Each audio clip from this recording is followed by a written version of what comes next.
In this season, pray and invoke the saints. Seek their intercessions.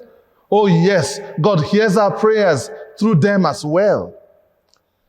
The Arab Christian monk, St. John Damascene, reminds us that prayer is the raising up of our hearts and minds to God, or requesting of good things from God.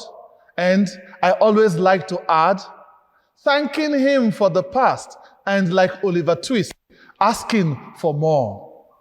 Prayer, therefore, especially in this season, is the lifting up of all that makes one human.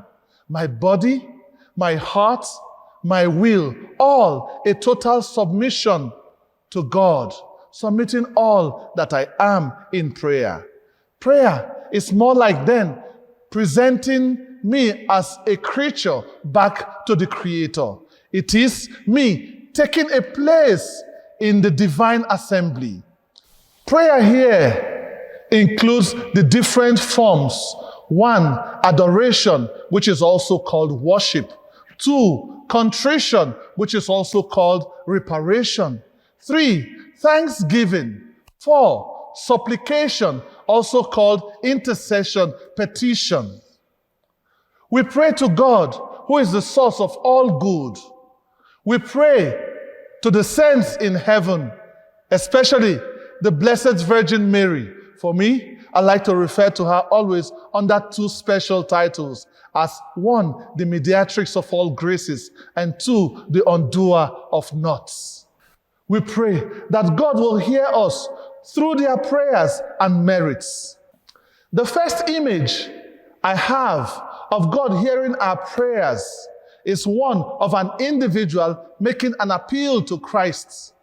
And Jesus is moved by that appeal, and that is the good and repentant thief on the cross with Jesus. Luke's Gospel, chapter 23, verses 39 to 43. He says, Jesus, remember me when you come into your kingdom. A dying man asking another dying man for a favor. Another image I have of God hearing our prayers is an appeal made on behalf of others. Jesus here is moved by the appeal of his mother at Cana in Galilee. John's Gospel, chapter 2, verses 1 to 11, where Mary says, they have no wine.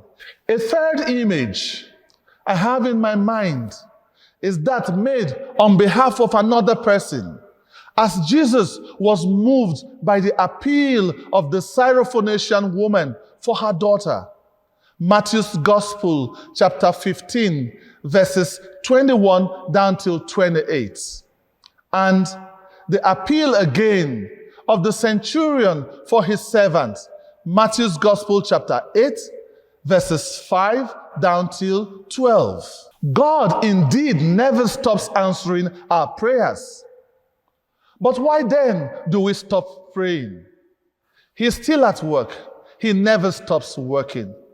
Pray and invoke all the saints, all hallows, to intercede for us, especially in this season of Lent. They are united with God in heaven.